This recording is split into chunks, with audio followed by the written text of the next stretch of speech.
Hi, and welcome to the Prickly Pear Show. I'm Ron Furman, and you're not. Next to me is Jenny Wiesel. Wiesel? Is that the way you want me to say it? Wiesel. Wiesel. Okay, Wiesel. You're from Venezuela. That's right. That's why you're going to have an accent. So everyone's going to be able to hear your accent today and compliment you on that beautiful Spanish accent. Do people say Spanish, or is there a specific one for like when people say like you have a nice Spanish accent, does it offend you? No, not at all. It's Venezuelan, it's different. But do you no. correct people? Unless people are Venezuelan, they don't know what a Venezuelan accent sounds like. They might think that I'm from South America, but actually a lot of people think I'm Israeli. Okay. No, I would not, but that's because I know the Israeli accent. I know. But usually do you get like Venezuelan right away? Is it clearly not Mexican because it has a different sound? Right. Maybe Puerto Rican. There's a little bit of something there. Wow, I never heard of that. Never heard of it? Well, no, maybe Colombian, but no, I get all kinds. A lot of people think I'm Argentinian, but just because, I don't know, I guess it's the population, so everybody is like South American, right? Welcome to the show. Liana's not with us today. Liana, we want to wish you a very happy birthday. That is her main excuse for not being here today. Happy birthday. So happy birthday, Liana. Wishing you all the best. Actually, I have no idea how old you are. I'm thinking, I'm not going to say it. You're a lady. So you see? Save myself there from saying anything, right?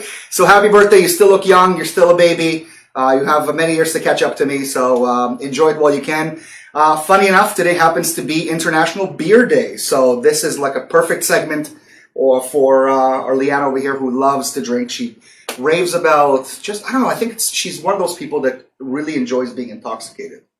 And I'm not joking. Every conversation we have where there's a conversation about having fun, intoxication literally needs to be there. And I wonder why people need intoxication to have a good time. I think you and I, we're going to have a good time without it. Yeah, I mean, I'm not a beer person, but I have tried beer. You have tried? Yes, I didn't like it. Okay. But there's one beer that I actually did like, and I just tried it by mistake. By mistake? Yes. So I was actually in Germany, and in a small town. We didn't take it, turn the volume off. Needs to be there. I wonder why people... There you go. Okay, that's good. So we were in a small city called Weimar, and there was a whole festival of beer.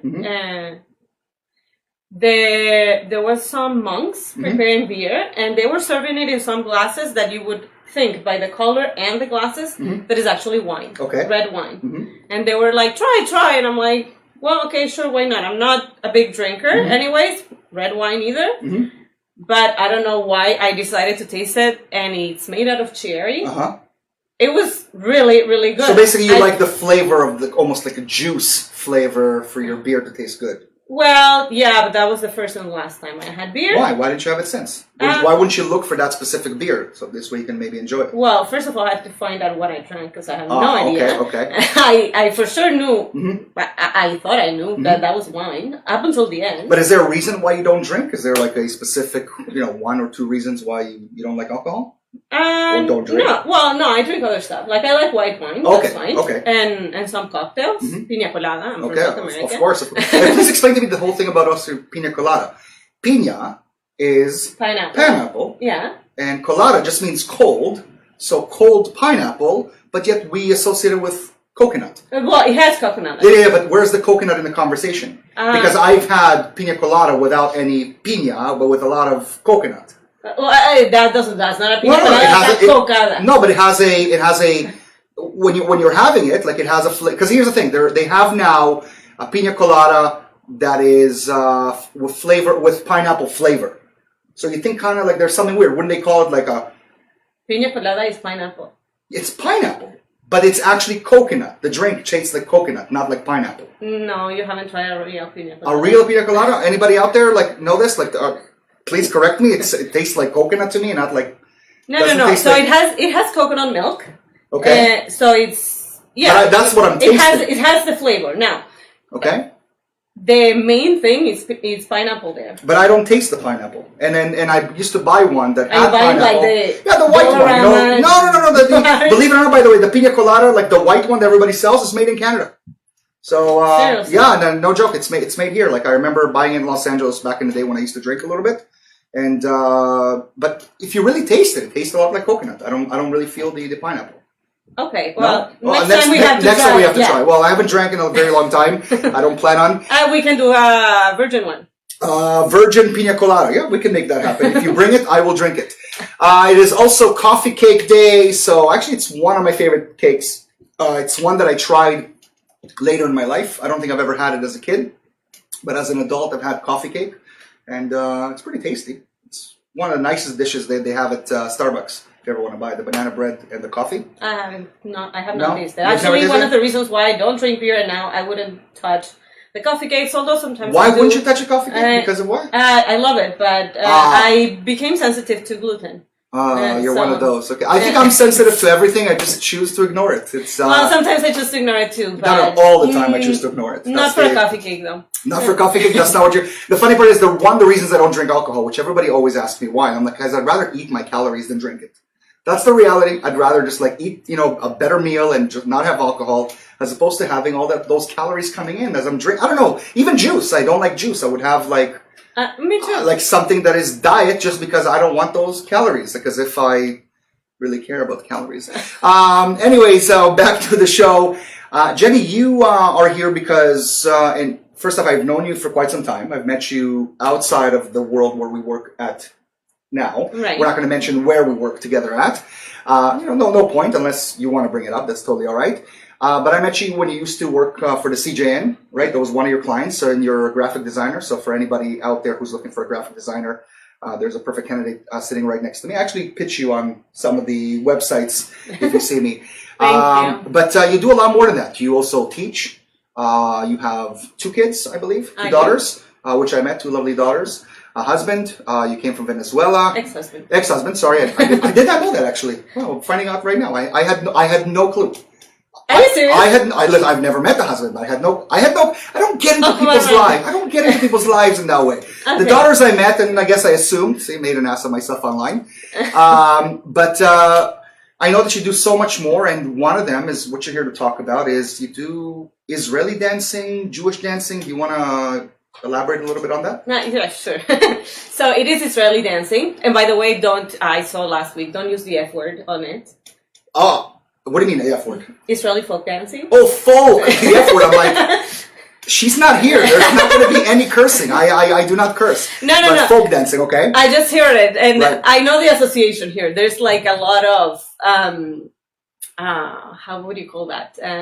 Stereotypes? Yeah, stereotypes about Israeli dancing. No, but wait, but what is the problem with that F word, with the folk dancing? Like, what is the that people think about 1948, and they think we stayed at 1948. Yeah, but the dances are really nice. You go to the beaches of Israel, you go to like Tel Aviv, and you see these, And you dance from 1948, but you also dance 2019. So what is the difference between the two? Like, how did it progress, and why can't we still say like it's new age folk music?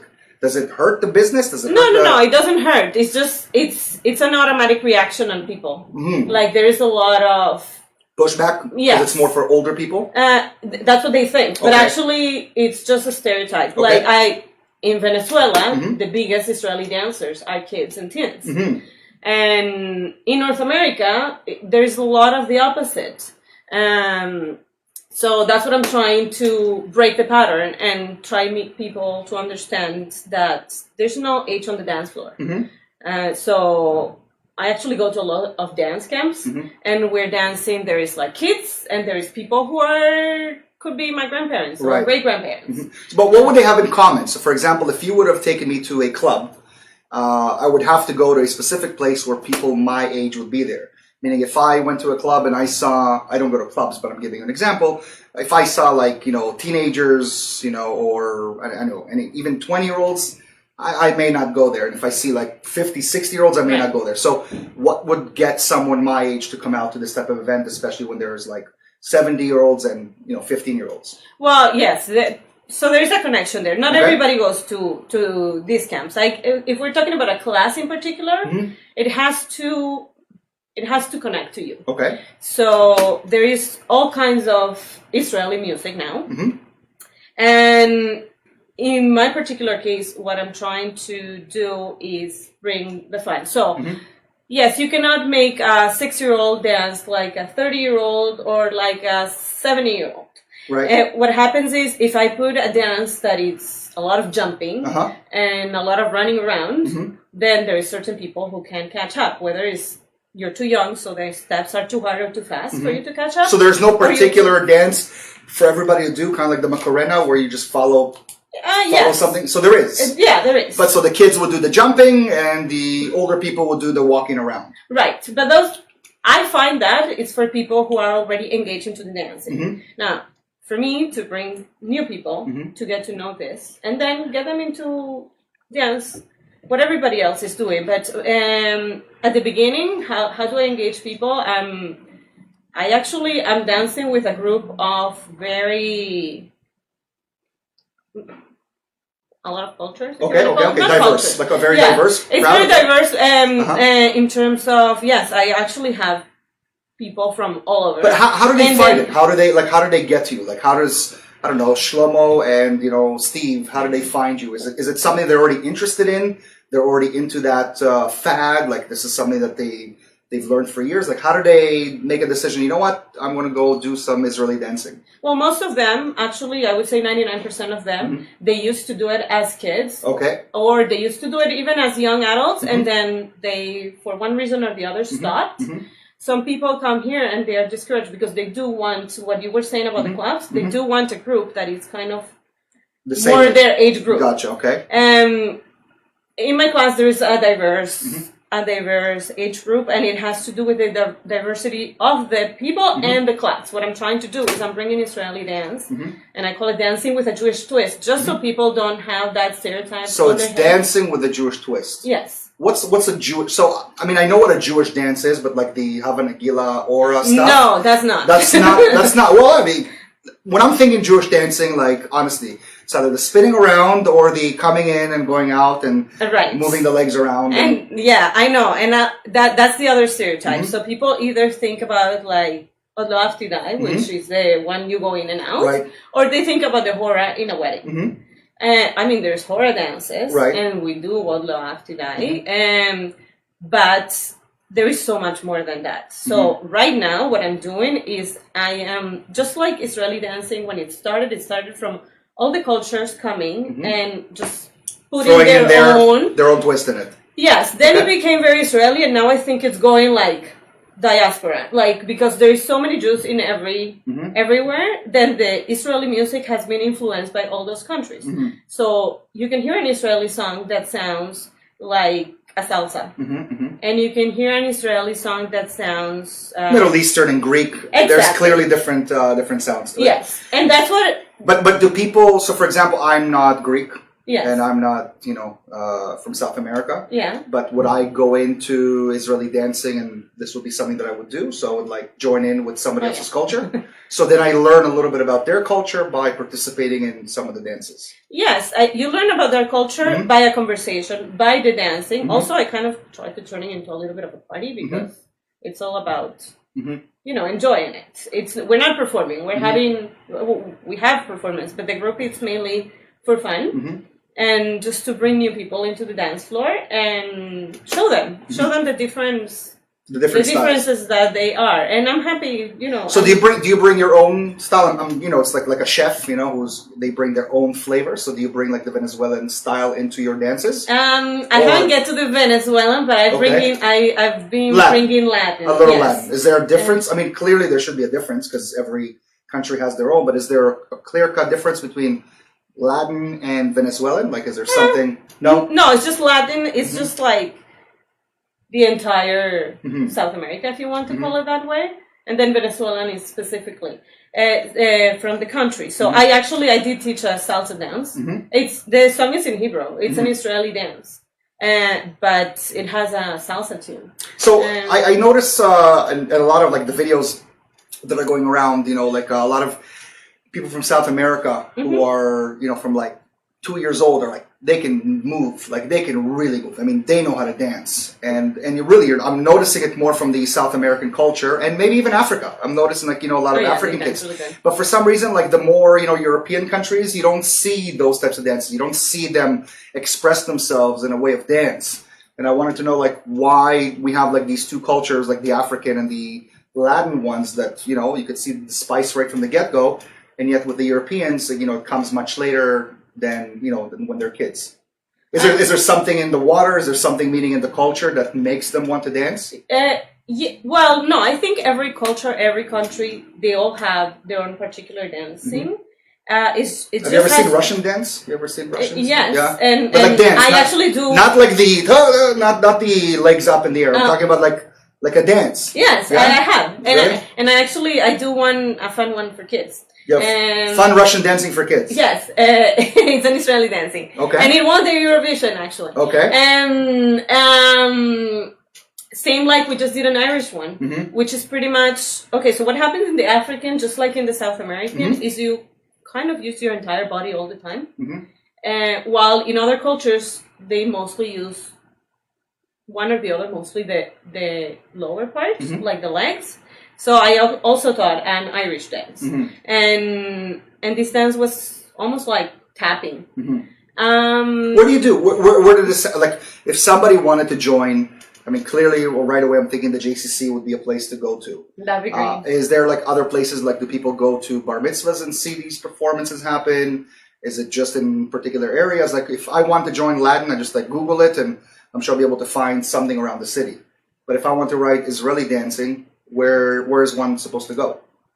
Well, I would suggest you try all the different groups. Something has to connect with them, right? Like, I obviously have my own group, and it's very different from what's in the city. But I am very happy with people going everywhere. Like there's Israeli dancing every night, right? Pretty much. And actually, the night that I teach, there's more than one session. They're just different sessions, and I part of the passion is you have to feel connected to it. Right.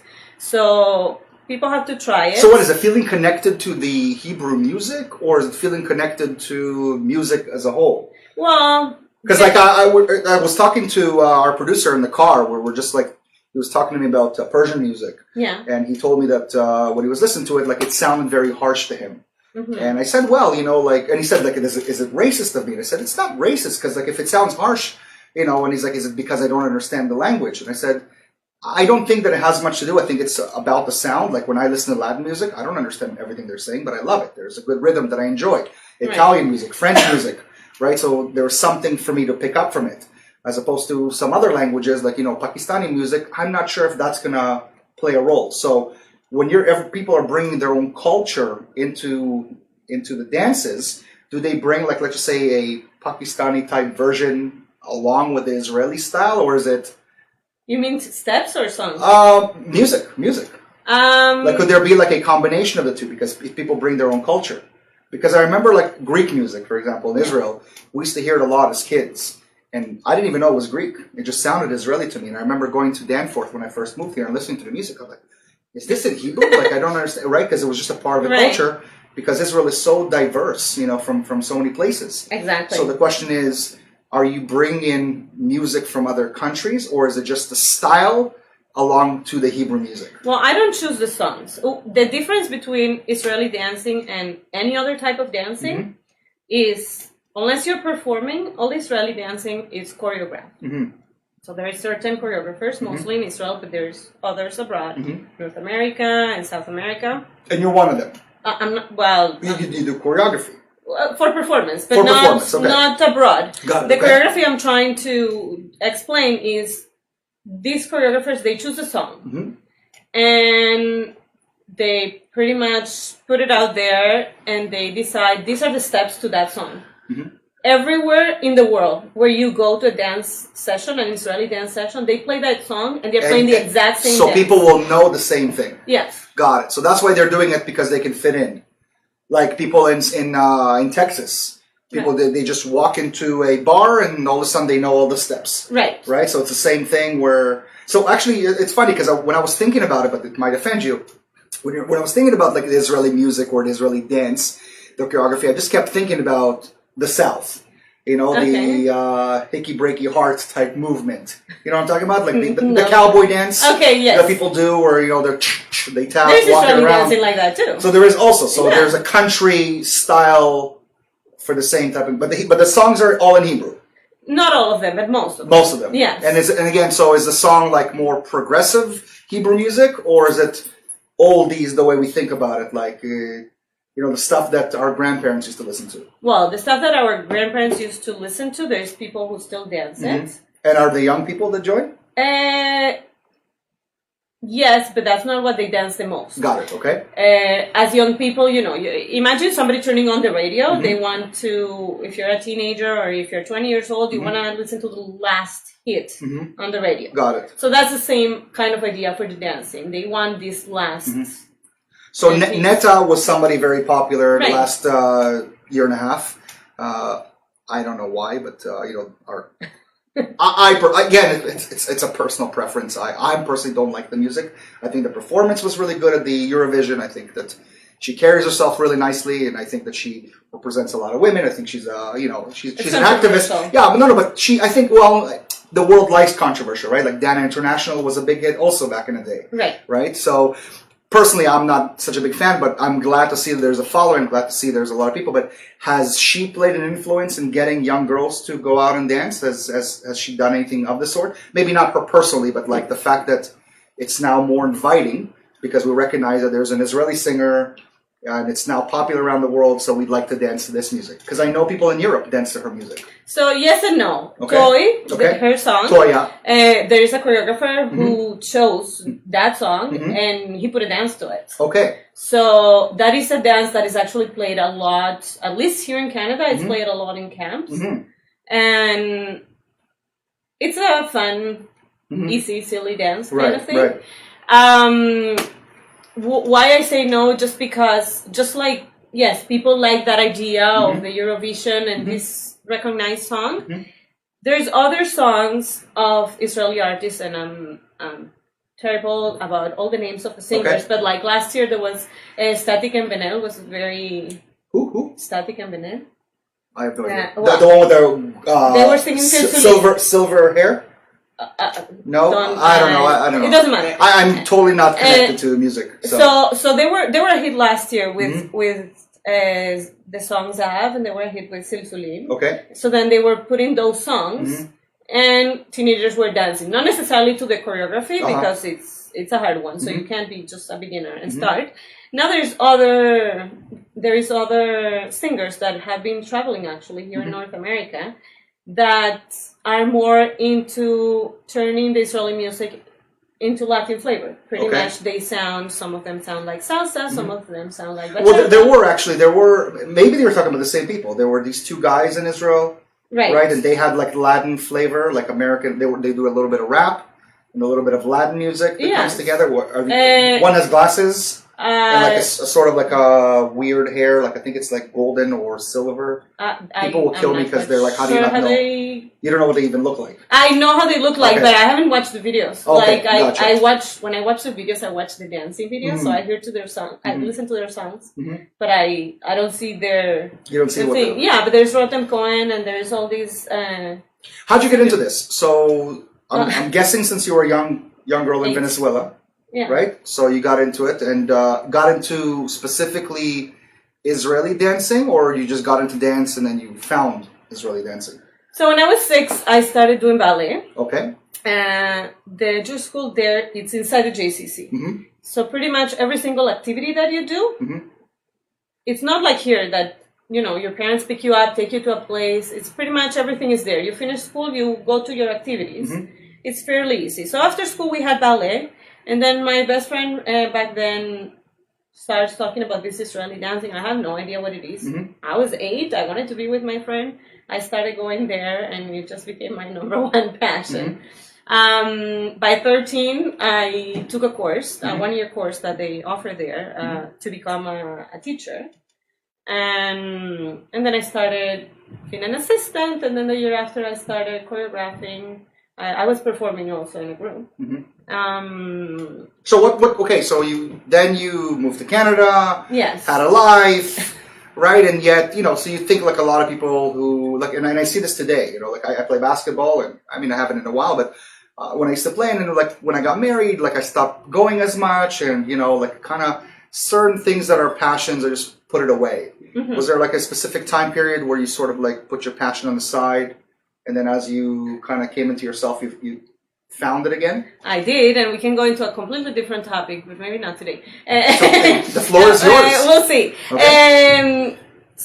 Well, when I moved here, actually I moved to Winnipeg. I don't know if you knew that. I did not know you. Yes. I didn't know about your ex-husband, apparently, so definitely Winnipeg isn't one of those things. We have a lot to catch up. Okay. So we moved to Winnipeg. I was pregnant with my first daughter. So between moving to a new country and having babies, they are almost 2 years apart. Yeah, Winnipeg is a completely different country. That is correct. That is, it is totally a different country. No, it was. What made you want to move? Is it because that's where you were able to get your papers? Like, was he a truck driver? Your ex-husband? Is that no? Because I know like a lot of truck drivers go to Winnipeg. No, for real. It's like that's what they need. Sorry. They need people to move stuff because that's all there is. It's a point from point A to point B to move things. That's funny. Well, okay. it has evolved since I moved gotcha. here. Okay. They have a mall now in Winnipeg, you're saying to me. All right, cool. Not as good as Edmonton, but they have a mall. Okay, I haven't been in Edmonton. No, listen, I have my good things, but yes, it is a small town. I know they call it a city, but I have good memories there. And my first daughter was born there. So that was one of the reasons. The other reason is you might not know, but we were religious back then. Okay. Definitely not. Okay. So, yes, I stopped dancing for quite a while. And maybe... Wait, did religion have something to do with it? Well, yeah. Like, meaning being religious stopped you from dancing? At a certain point, yes. Please, this is an interesting topic. No, it's an I told interesting you we topic. were going to go into a different topic. I ask, you answer. That's just how it is. Like, elaborate like on the dancing. Like, why did religion stop you from dancing? Well, sometimes rehearsals or performances will fall on Shabbat. Okay, that I understand. And then there was all the uniform issues as well. Got it. So you were unable to show too much of yourself being religious, but it wasn't like religion stopped you, like kind of saying, oh, you like, for example, one of my favorite singers, when he was with Chabad, he wasn't, they were telling him that he's not supposed. Yeah, so they told him nothing against Chabad. It's just he just happened to be, and they had a problem with him sort of singing to women. Or having women in the crowd, and kind of like, hey, I'm a singer. This is what I do. Well, performing is also an issue, regardless of the. I mean, there's all varieties, right? But I am very. When I make a decision, I go for it, and it's like. So if I wanted to go that way, got it. I wanted to. So you followed more of the dancing passion than the passion for the religion. Yeah. Well. Yeah, I mean, is there something there? I mean, I don't know what the story is, so I'm kind of just like trying to. It's a very long story. We can have like a yes. Okay, maybe we'll have you. We can have a Netflix series. Okay, so there you go. So maybe we'll get into. Okay, but let's keep the focus, I guess, on the music. So your passion, you came to Winnipeg, and you are now. Dancing? When did you get back into dancing? Yes. So actually in Winnipeg there is a dancing group. There is a dancing group. Right. There's actually a large Jewish, I don't know if to say large, but there's a thriving Jewish community in Winnipeg. Yes. The Asper family who lives there, they're, helping out a lot of the community, right? Yes. So. And people are really nice. When you get to know them. For those who don't know the Aspers. I didn't dance there because, as I said, I moved there pregnant, and by the time my baby wasn't even 1, I already moved out of there. So I came to Toronto, and it took me quite a bit. After my second one was born, probably maybe 9 years ago, I went back to it as a dancer. Yeah. And then why I started doing what I'm doing right now with the dancing, which is actually mostly for kids. Okay. It started worrying me the future of Israeli dancing here. Okay, so I can see because you're passionate about it. So for you, it's like a worry. Oh my God, we cannot let this die. I'm going to be the one to keep it up. Well, no, because there's a lot of groups, and I have a lot of things on my plate as well. But that's what I'm saying. Like you're a graphic designer, you're a teacher, you're a mother. I'm sure you have other things. How do you put dancing into it? Because I'm sure it takes a lot of hours to practice, to choreograph, to put events together. Like, where do you find the time to arrange everything? Well, when you have a passion, you make the time. Okay. But good answer. Ivan from Israel just saying hello, and Shlomi Kero. We have a few Israelis online right now, so that's amazing. Oh, cool. Ola, I saw Fear you were mentioning before. Somebody was talking about well, they were talking about the pina colada. They were trying to explain it, but I didn't really go in depth about it. Well, we're probably here. There it is. So the pina colada is a sweet cocktail made with rum, coconut cream, and I'm glad somebody. I like how somebody like. But I taste the coconut. But that's the thing. It's like, but I know, but that's not the main thing. No, but it tastes like it. That's what I'm saying. Like the flavor. I would, if you would have told me, Ron, what's in here, I would have gone coconut. I would have never thought that it would be a pineapple. And I love pineapple. It's like literally one of my favorites. I love it on a pizza. I know some people are not going to be fun with that, but I do. That's the truth. Sorry, I cut you off with my. No, it's okay. Unimportant conversation. Yeah. It's okay. We have to talk about pina coladas. Yeah, there you go. But back to dancing. Yes, I started talking to other people who already have. Because, I mean, I've been here 13 years. Yeah. But there's people here who has been doing this for so many years that they have an idea of how to connect with people. And I started talking with the dancing leaders. What's going to happen? Let's do something. Right. Let's try to connect. But some people have tried. Some people find that they don't know the way. So not that I know the way any better, but I just said I'm going to try what I know. Can we see a sample? Like, we didn't put anything on, right? Not yet. Not yet. So why don't we see a sample? So right behind us in the green screen, we're going to have like a little bit of dances. Maybe you can describe what they're doing. I don't know which video it's going to be. Let me know. Airport. Sorry? Airport. Is this the one, the airport? Yeah. Okay, so maybe you want to describe that to us. It's going to show up on the screen, but I'm sure you already know what it's going to be like. So describe that event specifically. So actually, that's an interesting video because that song in particular, it's really fun. Okay. It's very Israeli. It doesn't have that diverse culture in it. It is a group. We're 9 people there. Oh, there it is. There yes. It was a great experience. We went in January to Terminal 3 at the Pearson Airport. We were contacted to put a dance performance because El Al had a new plane, the Dreamliner. Okay. Came out, so they were doing a party to launch officially. By the way, this looks like Israeli folk dancing. I'm not going to be. I am going to use the F word. Yes. But that is what I see on the beach of Israel. Yes.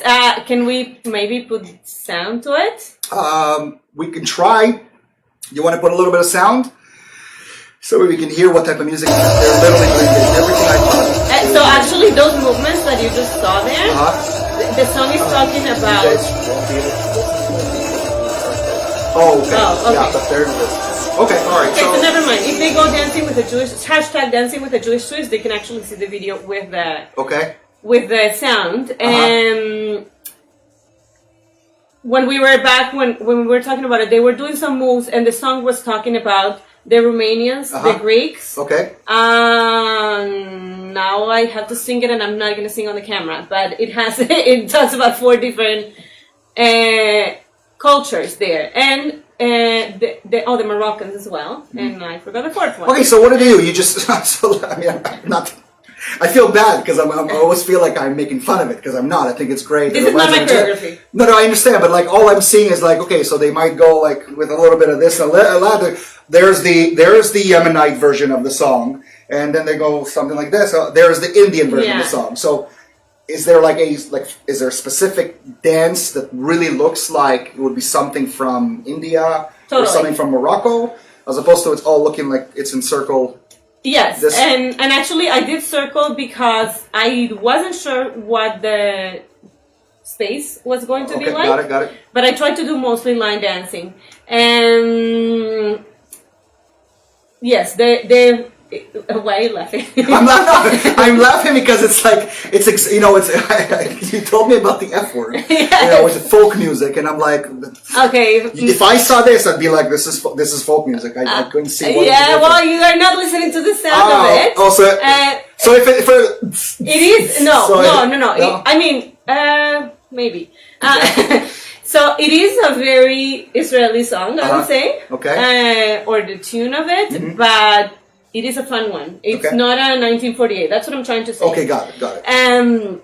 So it's the same thing, just with new music. And behind my head there's actually a drummer who's drumming for us. Oh, really? As we're dancing, yes. Okay. I'm very proud of those dancers. We pull this together like very quick, and they did a great job. So yes, we did all circle dances. We didn't know what the space was going to look like. You can take it off because I'm smiling all the time every time I see it. So he's gonna make fun of me. No, definitely not. It's just you're coming to my next class. I would like to. I would love to come to your next class and to see it for myself. It sounds good. The reason I also brought dance is dance is one of those things that really is almost like it's not like I ever tried this, but it's things I heard like having cocaine. The effect of it is very similar, where you feel like you're on the high and like you have all this energy. And I mean, I don't know if I want to relate it with that, but I know where you're going. There's a saying, that you almost get something similar. When I did my documentary, I did a little bit of dancing in order for mental health reasons. And when you dance and you take out the energy, like you just feel happier as is, right? There's like a good mood that comes out of it. So I could see how dance, but. For you being more behind the scenes now as opposed to just a dancer in front of you, we talked about this in the green room before, and you mentioned that you no longer are in the front, now you're in the back. Yeah. Is there a difference? Do you still feel like you're fulfilling your passion by choreographing and putting events as opposed to back in the day when you were the actual dancer? No, I actually like what I see because it's creation. So in this case, we didn't have the time for me to put my own choreographies. So I just twist existing choreographies. I taught them. They didn't know most of the dances, but when you actually see something coming to life and put it together, and how I build up, because first I teach the steps, and then now let's do the steps but dress them up, and now let's add up some smiles, and now let's add up some party mood to it. You see how it all... So you're basically, you like to produce. You like to put it together. Yes. Okay, so you do sort of what I do, except successfully. You do it successfully. Aside from this, we have other topics that we'd like to discuss, not just relating to you. The other day, I got a phone call from a dear friend of mine about possibly committing suicide. It's not the first time I received certain calls like this, and I didn't know how to face them. And one of the topics that we want to talk about today, having you also included, is suicide prevention. So first off, let's put up the sign, for those out there who need the help or have ever contemplated suicide. This is not an easy topic to talk about, and we're literally transitioning from having a conversation about laughter and fun to something more serious, but unfortunately this is a part of life. And it came about the other day, and I really wanted to speak about it. Personally, I am not an expert when it comes to any of this, and I don't even want to pretend that I am one. I've even called my dear friends to ask for some questions. I'm going to give a shout out. Thank you, Lisa Cohen, for assisting me. Lisa was supposed to be on the show, but she hurt herself. She hurt her back, so she was unable to show up. And also Karen Yakubov, or Beneluz, however, I can't believe Beneluz, that is her last name, was supposed to come on the show because her uncle committed suicide a few months ago. Wow. And this was a very important topic for her to discuss. So that is something that we thoroughly want to talk to you guys about, because we believe that we can make a change. If we help one person, then we can make a difference. So for those, the number, you could see it, that it's 1-866-456-4566. There's also another number that I put up before, the 833 number. If you can find it, if you can put that up, because I noticed that one on the site, so I'm not sure which one would be better. So the first thing, if you know anyone and you have some questions, or someone that you're feeling was a close friend of yours or a family member that's going through something right now, maybe this is a good number to have. Maybe you can call in and ask questions yourself, because this is something that fell on me and I didn't know how to react. And the truth is, I told the girl that I was going to talk about it. I'm not going to mention her name because it's not my place to really mention anyone's name. But it really worried me, really freaked me out. And I didn't want to be the bad person, letting her know that I will let the police know about this. And here was a person who was really crying to me and telling me that she couldn't handle life anymore. And, as one that suffered from, depression and anxiety, I'm not going to say that the thoughts of killing myself came about, but definitely, you start to ask yourself, what's it all worth? What is the purpose of this? And, you can tend to fall into that hole. Have you ever gone through something similar, ideas, or had anybody in your life that has contemplated, said anything, Honestly, have you ever crossed anything like this? No. No. That's a good thing. That's amazing. It is, but I don't know if the person who called you is watching now, but... I don't think she is watching, so we were not really talking to her, but it would be great. I mean, since we're recording this, it would be great that she'll be able to watch it afterwards. Right, or there might be someone there who knows another person in the same situation. Right, absolutely. So when you came to me about this topic, at the beginning I said, I have no experience with this, but then I started thinking about it, and although I haven't been in this situation, not myself and not with people that I know. We've all, as human beings, have been in different challenges in life. And all I can say is that, like, sometimes we're harder on ourselves than how the world sees us. And there's a lot of people out there willing to help. There's organizations, but there's also people close to you that will do more than you can imagine. And sometimes it even comes from friends, and it also comes from people that could be strangers or people you couldn't imagine that they can feel so much for you. So don't ask. And if you know someone and don't know what to do, ask them. Ask them what you can do for them. And sometimes just calling and saying hi could be enough. Yeah, well, I'll talk personally about the situation. I try to be there for that person, to listen, to text, to talk to. But when people go through this, they don't want to be around people. And unfortunately, this person tried to do something before. And that's the other scary part. Well, if they tried once, what's going to stop them from doing it again? And, maybe it's too late. And I couldn't sleep the last few days just thinking about it. Because it's somebody that's close to me, and so there's more of a connection. Like I literally thought about losing that person. Selfishly, what my life is going to be without them, and I kept thinking about every scenario, and all I did was be in touch with her and let her know that I was there for her. Thankfully, the next day she was already getting better. I guess it was like a momentary thing, but I've noticed that it's happening a lot in her life. And, for those of you who are out there watching and you have any ideas or thoughts to share with us about suicide, if maybe you've gone through something, if you want to share, we'd love it. Or any ideas, please let us know because, again, we don't know whose life we're going to save just by having this conversation. Well, you said something very important before about the dancing and all the feelings that make you. Like, the sensations.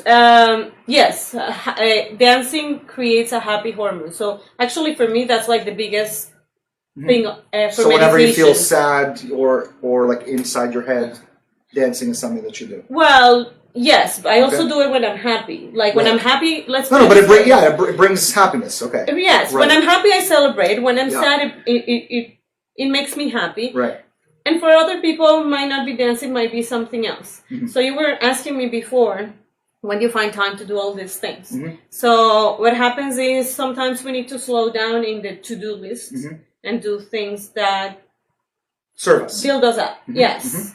I actually do ceramics. I know you don't know that either, but yes. Listen, I'm sure there's a lot of hobbies I do. You have no idea, right? That's another thing. I just disconnect myself from the world and do it just, for myself. So people might find yoga, people might find meditation, people would like to get engaged with nature. And so I think everybody, and regardless of their condition, they need to find something to do for themselves. But I have to tell you, I'm not trying to cut you off, but just as an idea, I remember when I was going through like a very hard time, I couldn't do the things I loved. So, and I knew what those things were. I knew that, like, if I played basketball, if I, went for a walk in the woods, if I took my dog somewhere, like, then I'd feel so much better. But it's the idea of, like, it was difficult to get out of bed. Right. It was, very difficult to really be me. Like, I never felt myself. And the more or the longer I was in bed, like, the worse it got.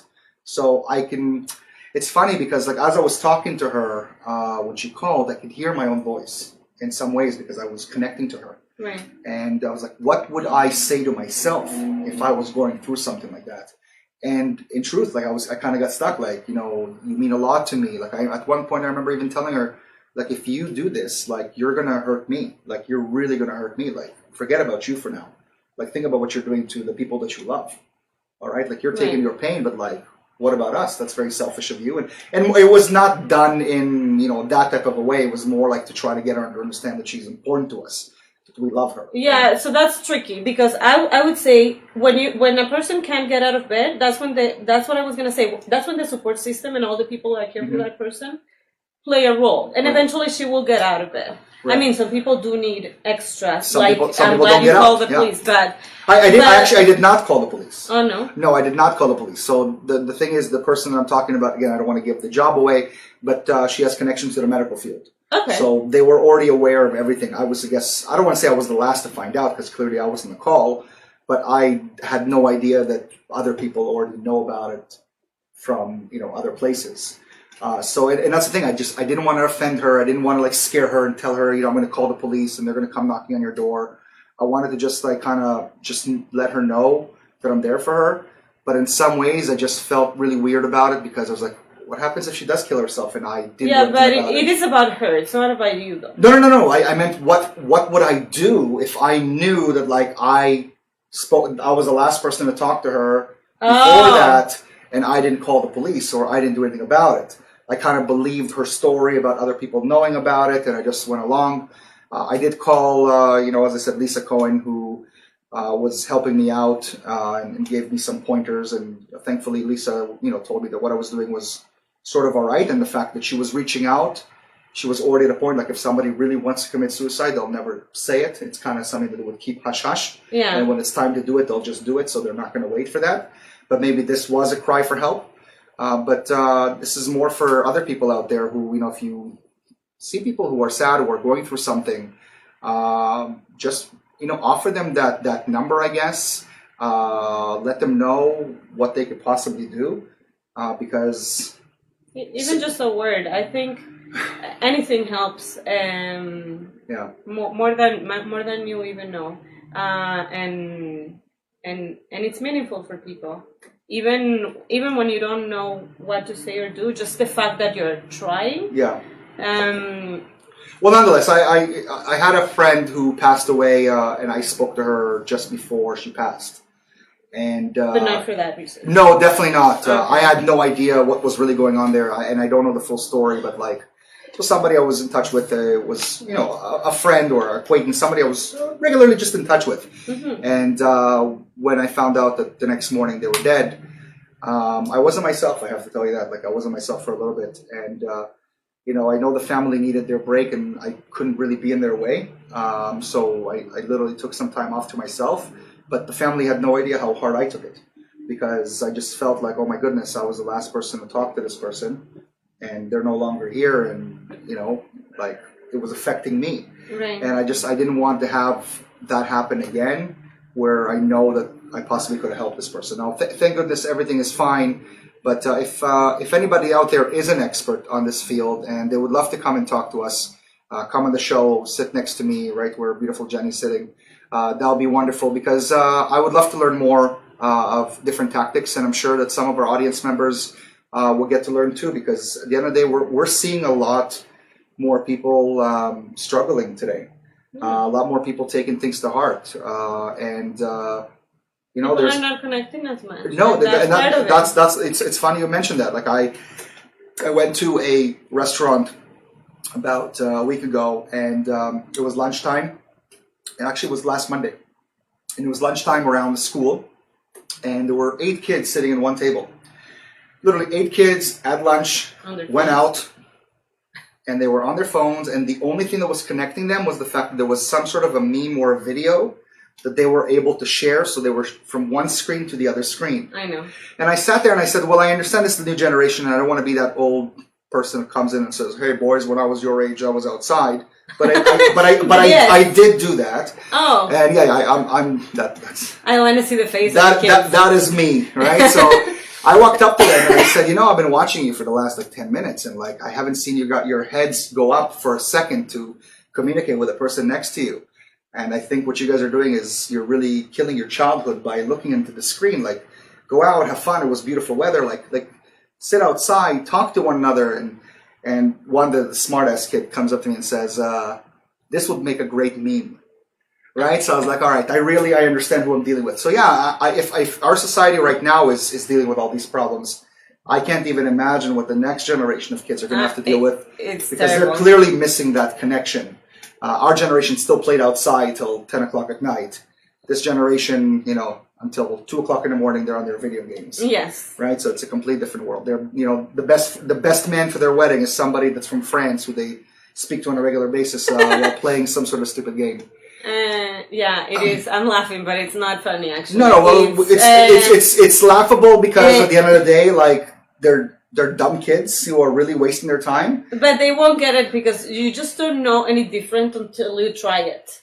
So don't know what's different, like what? Being sent outside? Like I'm not understanding. Yes, like pretty much they don't know that type of connection because they don't live so whose fault like is that. it? So whose fault is it? Should it not be like the parents? Like back in the day, I remember my mom would come home already. Like it's 10 o'clock at night, and now we just have to to kick the kids and say go outside, go play. I don't know if it's the parents or it's just society because you have kids. Yeah. So I had this thing with my kids when Right. they wanted phones. And other kids had phones. Right. So they want to have phones Right. as well. That's okay. And then at some point, Yeah. My friends had a car and I didn't have a car. Yeah, that's just it. My friends were able to talk on the phone during the weekday. The first time I ever spoke on the phone during a weekday. Really? I was 19 years old. What? Yeah. Wow. Yeah. Well, I lived in Nazi Germany, aka my house, but no, Russian dictatorship. Where phones were not allowed. But the point is, my dad made sure to put a stop in it. Like there was a way that he raised me was just like you're not going to be on the phone during the week. The week is meant for work and the weekend is meant for fun. Well, but also, and I shouldn't say that because I'm in marketing and graphic design, but also the media. Yeah. It has also turned the world like that. Right. Everything is about quick and easy, and you don't have to make the effort. Like when I wanted to play, I would go. I don't know what was that like. 4 floors up to my neighbor and just call her like you want to come to my house. Right. Let's play together. Right now, you have the other kid across the hall and you'll just text them. Oh, absolutely. Yeah. And not to come. Yeah. It's just to like FaceTime each other. Right. That's how they connect. And that's well, we're responsible. I know we're kind of moving off topic, but in some ways I feel like we as society are responsible. We as parents, we as educators, like today I was teaching a class where most of the kids had their phones, and I was like, "You're here for 2 hours. Like, you don't need your phone. Like, put it away. Like, there's no reason for you to have a phone in this class. Like, none, zero. You get a break for 15 minutes. Maybe you want to check a message. That's fine. But like, that's it." Did you hear about the walkout on Thursday? I heard about the walkout. Yeah. That's ridiculous. Okay. Talk to me about that because that's going to be one of our Is topics. it? Oh, well, it's not necessarily. You want to move to that? Yeah, we can move to that topic. So one of our main topics today is the walkout for the students walking out of school. Yeah. Well, what's your reasoning behind them walking out? Like, do you think it has anything to do with the school cuts, or is it here's an opportunity for us to kind of like? Well, my understanding for what the email came from the school where my kids go to. Hi, Veronica. And the information that my kids gave me is they were walking out because it doesn't have to do, in particular in the school, it doesn't have to do with the cuts in the school. It had to do with them not allowing the kids to have their phones in the class. That's what they walked out? Yes. Because they weren't allowed to have the phones in the class. Yeah. Well, I did not know that was the reason at all. I thought it had to do with the cuts. I thought it had to do with them, like basically going out and protesting the fact that they're cutting money from the education. I think there was protests at the same time that day. Okay. But in particular, these were the kids protesting because of the phones. Yes, and then there was a whole email to parents saying, okay, if you're allowing your kid to do this, you have to follow the regular procedure of pickup and all this stuff. Right. Because it's the kids who are protesting. It's not the parents. It's not the teachers. Right. There was protest about that as well. So there wasn't protest with the parents just waiting there, like with a belt or with like a shoe or something. Because I think if I protested something like this, like in my heyday, about the fact that I couldn't have a cell phone, I think that my face would look like a cell phone. No, I kid you not. Like just that idea is, and that's funny. I sound like I'm like 70 years old, like back in the day, but it's true. Like it's. Like, we weren't allowed gum. Do you remember? Like there was a point in time where bubble gum wasn't allowed in school. No, in my times there was bubble gum allowed. Yeah, no bubble gum. That was like a big thing. But definitely, I mean, yes, I would never walk out of school in my times. Yeah. And these kids are very entitled this year. Well, that's real. There's no question about it. But as I said, like, now we know that there's a problem, and we need to be more responsible to fix it. I think that's the problem. I think when we're not sure what's going to happen, then that's a different story. But we already have the blueprint to see how these kids are behaving now by not talking to each other. That's why there's a lot more suicide when it comes to kids. Like and like bullying. Like back in the day, I know this sounds really weird that I'm sort of like I want to take a weird stand right now, so I apologize to the audience. But like back in the day, sometimes problems were settled with like a punch to the face. No, I kid you not. It's true, but it's like, somebody, I don't know here, but somebody tried to bully you, you punch him in the face, you break a nose, and you move on with your day. He says sorry, you say we're friends now, and you move away. Did you grow up here? And now, I did grow up here. Oh yeah. I mean, I did get suspended and expelled, but that's a different story altogether. But the point is, like you were able to sort of solve some of the problems, whereas today, it's like bullying is like everywhere. Like you can't escape it, and like, you can't really tattletale. Like I hear a lot of people committing suicide because of it. Whereas I feel like if they had the ability maybe to, I don't know, take it to the yard and, take out their.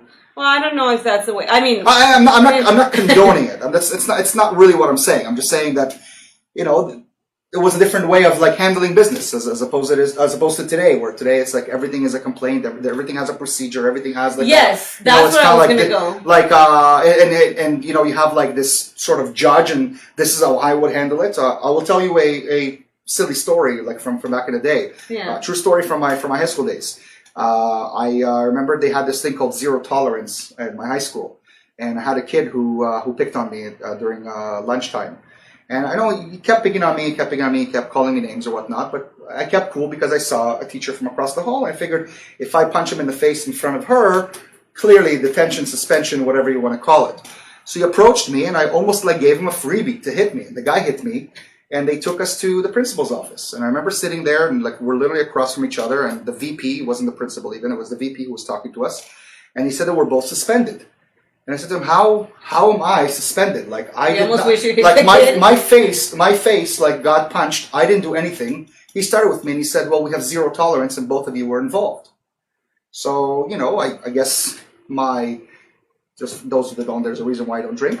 I guess I reacted. I got up and I punched the kid right in the face, right in front. Oh yeah, right in front of the vice principal, and like punched him, like no. And then the principal kind of freaked out and like, "What are you doing?" And I'm like, "Well, now I deserve the suspension, right?" Because I felt like I had to bring sort of this is my character. I felt like I need to bring the justice to the table. Now, clearly they thought that something was wrong with me, but this was me kind of saying like, no, like you have to look at the facts for what they are. I didn't hit, I didn't even defend myself. I could see that we're both in a fight, but my face got punched in the face. Like I got punched and I did nothing, and I'm in trouble. Where's this going to go? And today I feel like we're babying everybody, and we're always trying to protect them with everything. But in reality, by protecting our kids, we're also hurting them. Like we're not allowing them to be, Noah's going to love this. We're not allowing them to be like real men. We're not allowing them to really be, to be able to confront issues. Like every time it's almost running away from problems. Right? Like you had a bully, you had to deal with it. I mean, that's the thing. There's bullies and there's people that get picked on. That's just the way of life. Well, and many times I've told my kids, well, you don't like what you're saying, just tell them that, how you feel, like to stop or whatever you... Right. But I think that goes back to the self. Thank you, Lana, for laughing. Yeah. I think that goes back to the cell phone issue. Yeah. And about the misconnections and not playing the part, because there is so many procedures, as you said, but there's also so many rules, and the bullying had become a thing that you're not even allowed to express yourself. Right. And I'm not talking about physical. I'm talking about verbally. Anything, anyone can get offended. And you not necessarily mean bad for the other person. It's just having a conversation. It's got to a point, though, even online. And I'll share one more quick story because I tend to wander off. I have my cousin basically has a son, so one of my nephews. And him and this girl were getting into a fight, and she kept saying bad things about him, and he kept saying bad things about her. So she has apparently a blog or whatnot, and he wrote on the blog, "I don't like your blog." Literally, that's what he wrote. "I don't like your blog." And within, I believe the guy told me, within 45 minutes, the parents were called into school that this is bullying, and it's like because if he doesn't have anything nice to say, he shouldn't say it at all. And it's like, Well, if you put yourself out there, then, I expect people like Ophir or people out there, Felix or whatever it is, to write some negative things also. And it's completely okay. There's freedom of speech, right? Absolutely. But that's the thing. Like, there's no more of that freedom. It's sort of, there's somebody saying, this is freedom of speech. This isn't freedom of speech. Meaning there's somebody that's kind of guarding it. The same thing as Facebook. If you're going to be on Facebook and you're going to say something that might offend somebody, Facebook will take it off. Right. But yet there's going to be things on Facebook where it's like clear anti-Semitism, I know. clear like Nazis on it, and like, Islamic fundamentalists or whatever you want to put. These are just my things that I notice, right? But they go on. But if somebody said something that offends somebody, then you're blocked for whatever days. I know. So I feel like even policing bullying has changed completely. And I don't know. I think we're going in really the wrong direction. I can talk about Noah. I know Noah. I know Noah agrees with everything I'm saying right now. Noah, this is why I love you so much. But in reality, we're literally hurting the next generation by babying them. And the reason we're bringing this is we talked about my friend who was committing suicide, and a lot of it has to do with sort of like where she's at in life and the lack of connection. This person had a lot of connections in her life, and now they're kind of broken apart. She has more bless you. She has more responsibilities, and what's going to happen with the next generation, where they're not communicating now. Right. Imagine the future, like who they're going to be talking to? Some robots in their house? Well, I'm hoping at some point there's going to be a break point where everything is going to go back. I don't know. Maybe Terminator, right? Terminator 4 or 5 is coming, so maybe that will happen. Let's move to some of our other topics. By the way, did we talked about Erez, right? We already mentioned? No, we didn't. No, we didn't? Okay, so we're still on this Erez Dom. The good news, so Erez was diagnosed with leukemia. His ex-wife Veronica was here last week talking about his recovery and everything he's going through, having a child. That clearly nobody wants their father to die, and we wish the family health, especially Erez.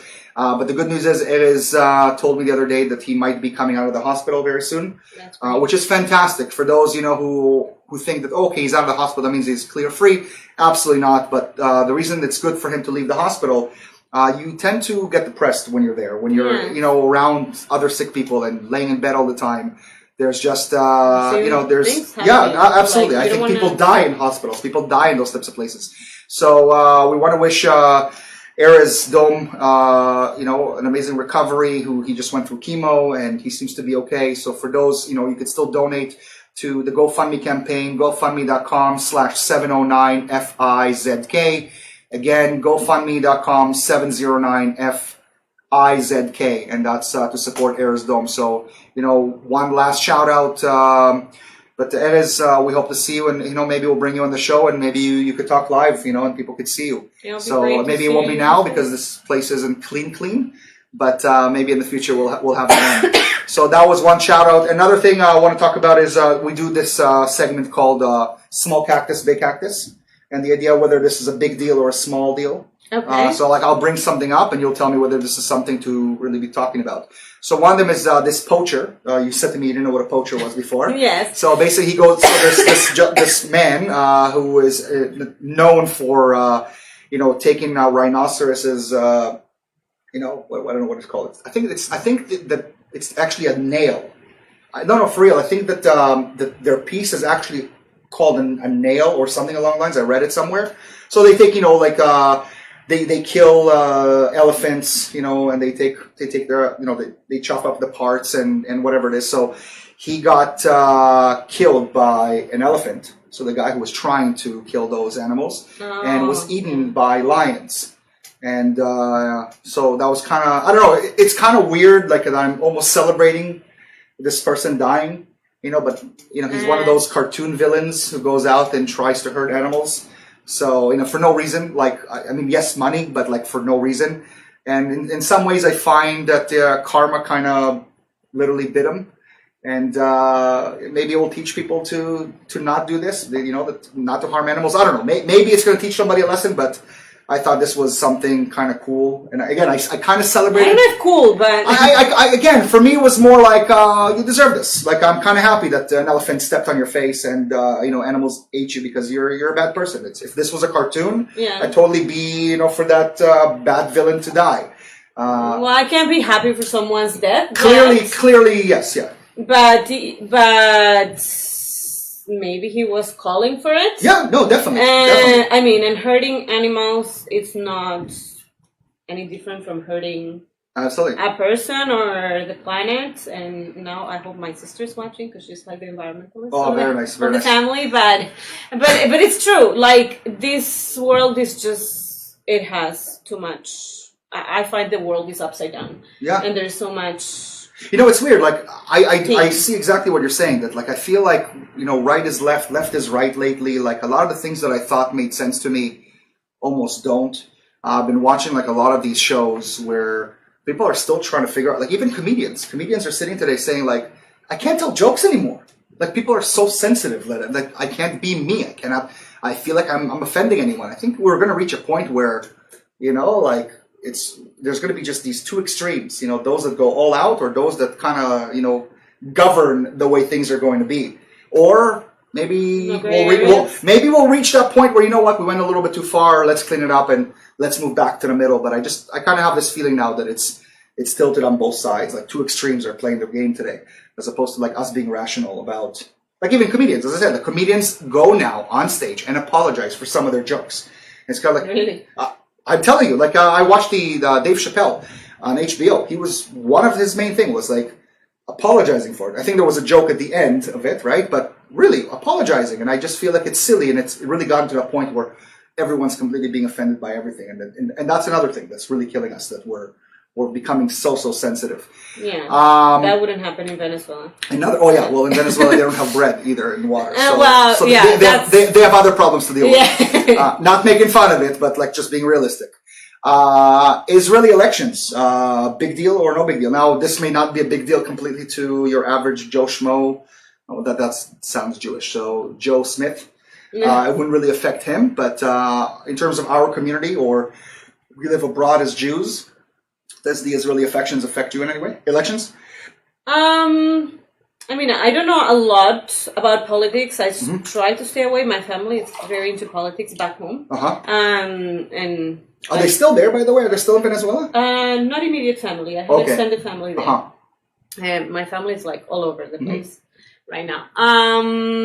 But I do think it's important. I mean, should we care? I mean, should we? Yeah, of course we should. Well, no, but like.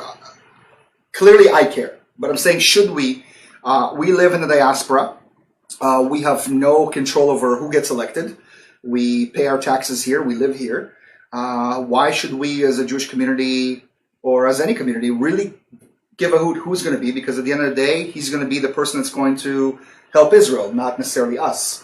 Well, but you have someone that you care for over there, right? I do, but that's because I have my own politics, right? So there's like somebody who I would vote for. But even so, like I got to be honest, and I think I speak for most people in the diaspora.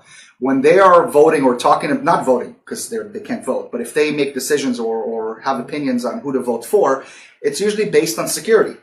It's based on the existence of the state of Israel, which is amazing. It's understandable. I totally get it. However, there is more to it, taxes, right? It affects you. How much people are making, right? What the minimum wage is. Right. How are we living? Like jobs availability. Like who is promising all this stuff? And so I think that it's funny because like when I remember years ago, this was when Shinui, which is change, came out before the Obama change. Israel had Shinui with Tomi Lapid. Interesting enough, his son is running in this election. Who is a journalist who apparently wants to get into politics or is in politics. And what ended up happening was I asked my friend why he was voting for Shinui when clearly like Sharon at the time was the face and like you needed to have someone like him. And he says there's a lot more in Israel than just this. And as a soldier, I thoroughly believe that this would be the right representative. And in my mind, I'm like, how could you even think about you as a soldier? Like we're talking about the existence of Israel, right? Like we're talking about defending it.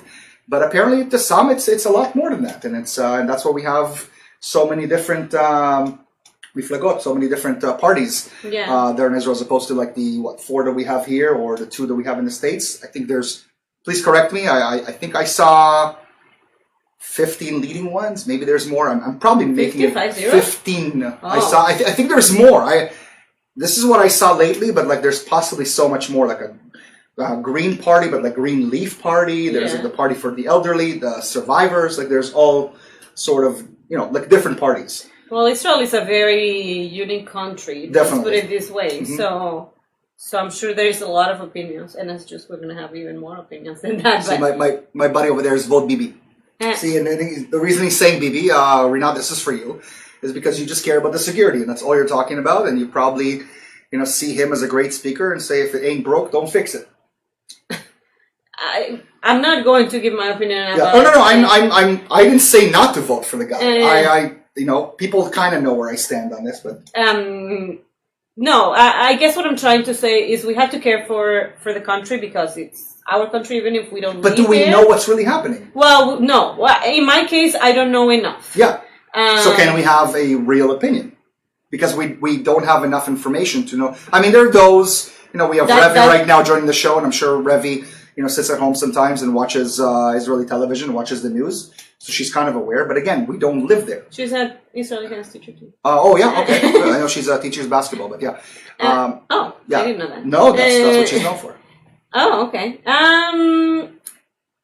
Yes, and that's precisely why I'm not giving an opinion whether it's Bibi or who's going to be, who should be the next leader. Mm-hmm. But big deal then. But it's still a big deal. I think it's still a big deal. Let's keep it at that. I think it's a very big deal. I would have more information if I would actually have to go and vote. Mm-hmm.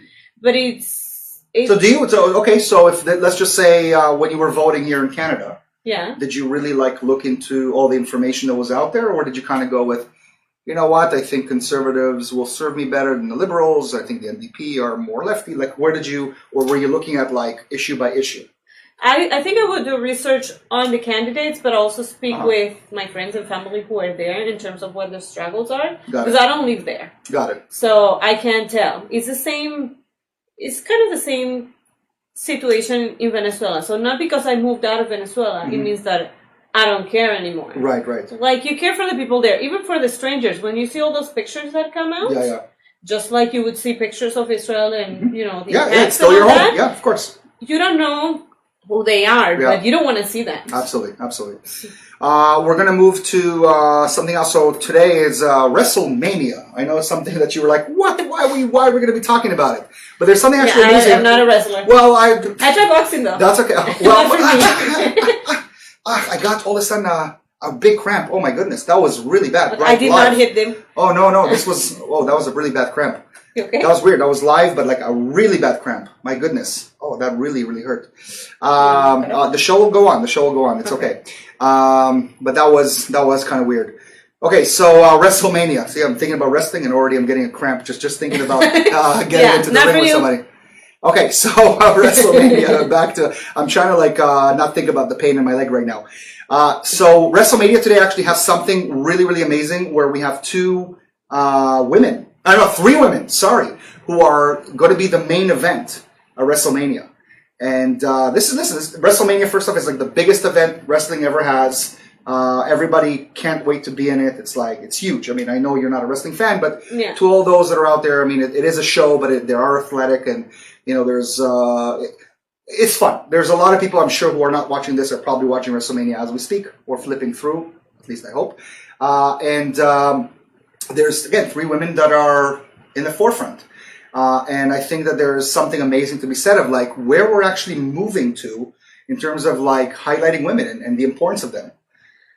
Yes. I mean, think about it. We're talking about athletes. We're talking about something that was so male dominated, and women always played sort of the sidekick, the sideshow, and here you have them as having superstar quality that people who were paid for viewers' choice to watch this main event. Well, what can I say? So not necessarily for me, it will be a small deal. Why? I actually grew up in a very feminist family. Okay. Like most of us from my mom's side, we're all women. And my mom's cousin was one of the first, what you would say, maybe the counselor Mm-hmm.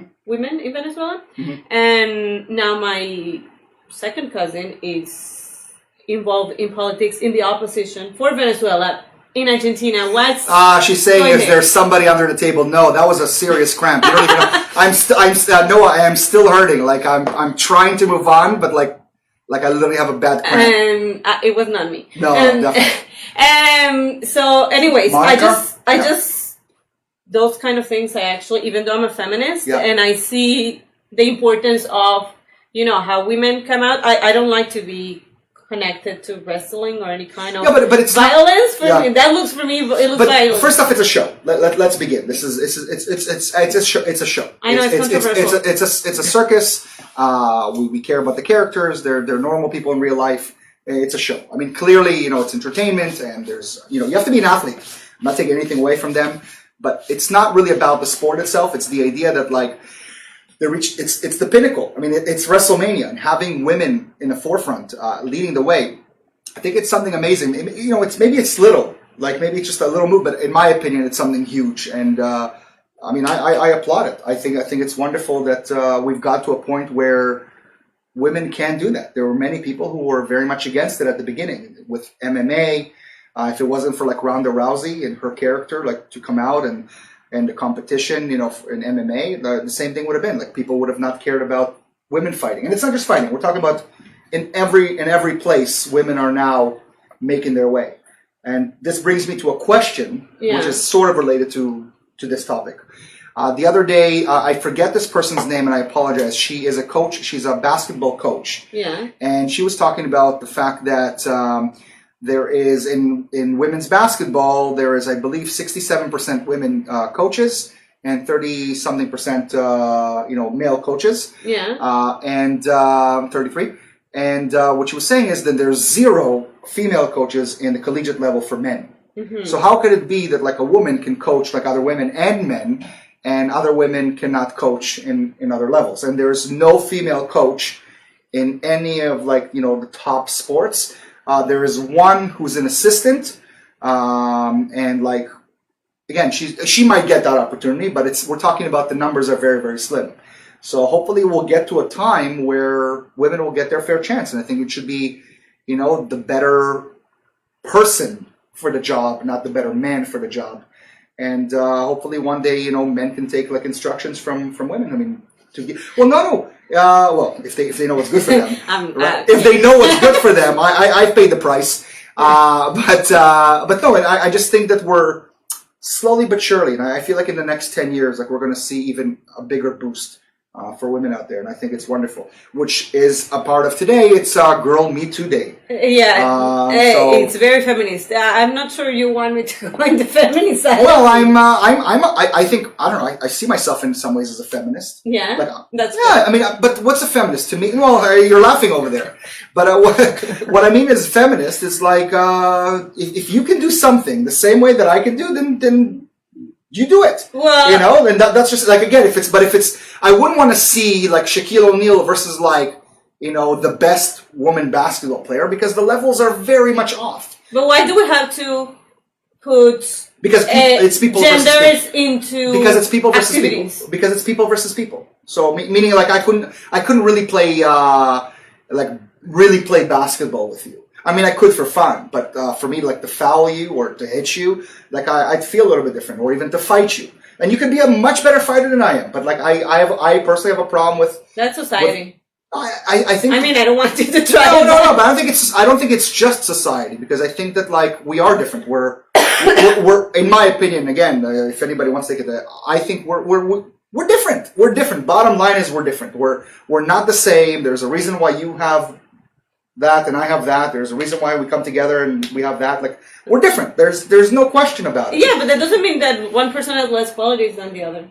No. One person has the better qualities when it comes to this, and some have to that. So, for example, most men like to compete. It's just a thing. It's like there's a competitive nature now. That's not saying women don't have it. Clearly, there are many women. But if you were to take it, you know, in terms of statistics, men have something that's, you know, women compete when it comes to men. Right. You know, like, you know, that's where the cat game comes out, and guys are, you know, a lot different. But there is a difference, especially when we're talking about physical. There is like, I love women's tennis. Love it. I have to be honest. Like, I probably watch women's tennis just as much as I watch men's tennis, and I love it. Okay. Because I think they're amazing athletes. But I wouldn't watch more than one game of the WNBA. Like, they could do what I think I could do. Like, those layups and those shots, and it's something I could, and I wouldn't watch myself. I don't think I'm that good. Like, I wouldn't watch myself play basketball. Okay, let's talk about cooking, for example. Cooking. People automatically associate the cooking with women. But you see a lot of great male chefs. But if you look at chefs, it's usually men. Yeah, exactly. But so why is there this association? No, but in this case, it's a little bit different because it's not. I think there's certain things that they can compete, on the same level, like cooking. I can have a man versus a woman in cooking, but can you have a male wrestler versus a woman wrestler? Well, I do plaster. I paint houses, and I didn't say you cannot. Wait. I didn't say you can't. I told you. But I have no point. I say you cannot, and I didn't say you cannot paint better than a man. That's not what I'm saying. I'm saying we have to acknowledge that there are things that make your gender different than my gender, if we can talk about gender these days, right? That's another topic. Well, but because there is somewhat of a difference between us. Like it's clear. It's not like, give me an example. Here's an example. Again, take the best WNBA player and she'll probably sit on the bench for any NBA team. Okay, so I guess what I'm trying to say, and we're talking about the best, and they'll still sit on the bench. Yeah, and I guess what I'm trying to say with these examples is, I think anyone can do anything. Depends on how much commitment and how much you crave it or you want it. Okay. I think that's my opinion. We're noticing something interesting right now. I don't know if people are reading into this, and it's just because you're bringing it up. There was a race not long ago where two transgender male, female, I don't even know what they were competing with women. Yeah. But they're former men. Again, I don't know what the politically correct word is, and I apologize. I don't want to screw this up, but I think they're transgender, and they were winning, and the women were complaining. And I said, yeah, you should complain. Why are these men competing with you? Like they're in a different level. Yes, they now have long hair and they grew boobs, but you know what? They still have male in them. Like there's still something different. Like again, I'm for the women in this, right? So like that's not fair. Women should be competing with women when it comes to it. There's a reason why the world record in the 100. Where do you draw the line, though? But so I'll tell you if it's like, okay. Look at this as an example. Can you do me a favor? Can you Google something for me while we're here? What do you want? Okay, so right now, about the 100 meters race, right? I just threw anything out there. Yeah. What is the world record for that? And give me the females' world record for the same 100. Okay. No, I'm not talking about that. I'm talking. Imagine these people are registering for this competition. Yeah. So they're gonna check female or male. Yes. So. Yeah, you have answers for us? So the men's world record is 9.58 seconds. Okay. And then the women's world record is 10.49 seconds. 10.49.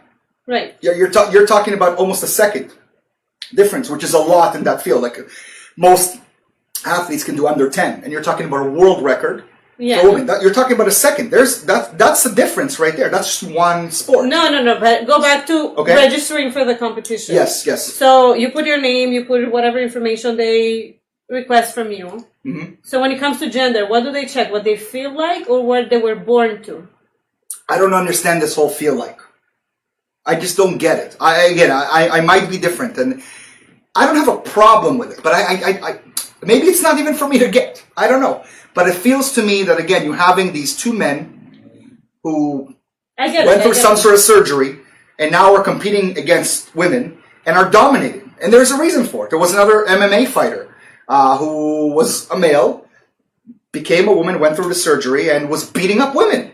And again, he may feel like a woman, and he might consider, and there's others. But to me, there's something to be said about it. Hey, man, that's... You're punching another woman in the face. Like, I don't know how can you live with yourself. I don't know. Like, there's something odd to me about it. And but getting on to this, WrestleMania, Lyra Barak is on.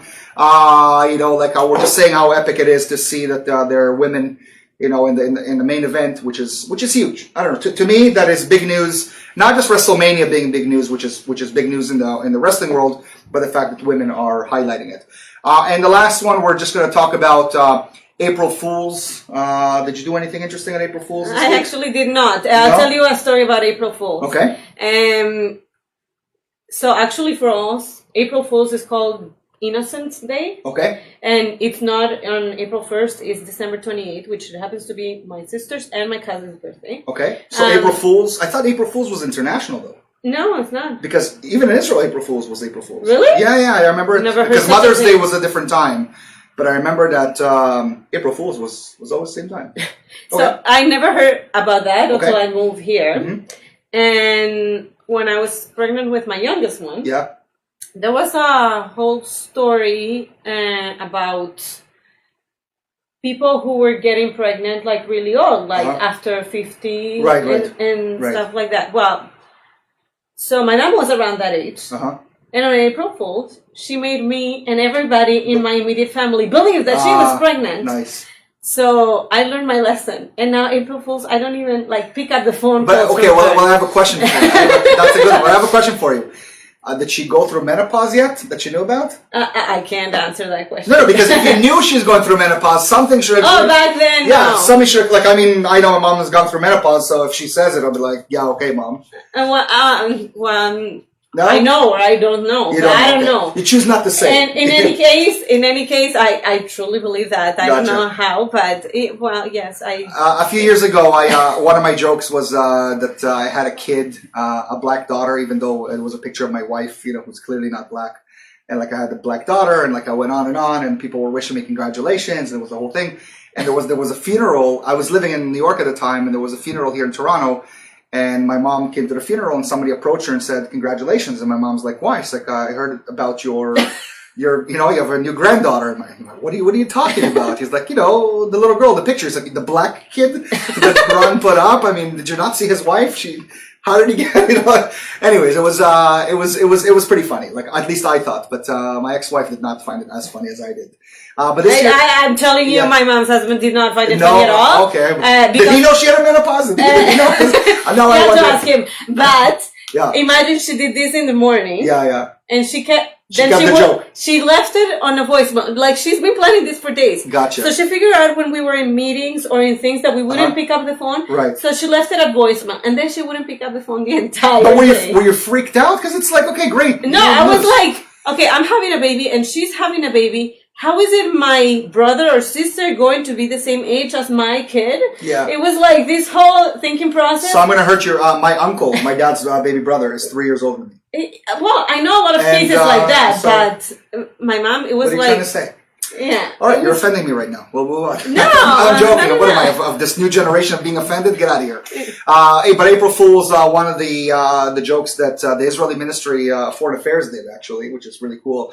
They wrote that Roger Waters of Pink Floyd was coming to do a tour in Israel. And clearly Roger Waters, the anti-Semite piece of you-know-what, even though I love Pink Floyd, and it sucks for me to say this, but he's just a total, asswipe. And this is my cursing. This is how far it's going to go. And they plastered it. And then he apparently didn't find it too funny. And he went on a rampage kind of saying, when you stop killing, Palestinian babies and all that. So in some ways it was funny. People were laughing at it, but then it became a little bit more than that. So that was actually... Is that a good thing or a bad thing? Because he's putting himself people, on the spot. Yeah, but people know where he is. People know where he stands. And it's funny because I actually listened to a story when he spoke about how he became so anti-Israel. And I literally that thing could be fixed in a quick answer. And I wish if I had a one-on-one. Now I know he's got his own issues and he has his own agenda that he's actually very active in. He's definitely leading the way in the BDS world. But listen, everybody has their prerogatives, but it's not just about him. It's about those that he's manipulating into it, and the fact that the art is no longer an art. Like I love Pink Floyd, I love their music, and now he kind of ruined it for me, to a point where he became too political. And I'm not interested in hearing about politics. I just want to hear your music. That's what I'm here to support. And now I I almost cannot separate the person from the music. So in some ways, I would never, I don't want to say never, because who knows, I really love the band, but I wouldn't want to give money to Pink Floyd just based on that. Right. I would go to see, another band play their music, but not necessarily them, but that's neither here or there. Listen, I want you to know that I applaud you for still having a passion, going after it. The fact that you have 2 kids, divorced, now I know, 2 kids and 2 careers in some ways, and, you know, still going strong with this dance stuff.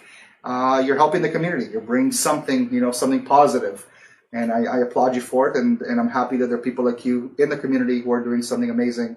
And that you're not just doing it for money's sake, but more for the love that you have. Yeah. And you did it so well that, you know, you kind of pulled yourself out of it as the dancer, because this is your true passion, and kind of gave the overview and, you know, watching how the choreograph and like how it's choreographed and being behind the scenes, making sure that other people are having fun. So Yes, I mean, thank you. First of all, thank you, and thank you for having me on the show. Of course. I do still dance a lot. I'm not totally backstage. I do dance in other groups because I believe in supporting each other. And this is about, you know, bringing... Well, they're doing something upstairs, you were mentioning before. Yes, they are doing something upstairs. So this is where we shoot out of a synagogue. We're in like a basement of a synagogue. So they keep doing dances upstairs. I keep seeing those people doing the non-folk dancing. It looks exactly like folk dancing. No, that's actually... that is folk dancing. Yes. All right. You got it. Okay. It was. It's all right. I'll make fun of you off camera.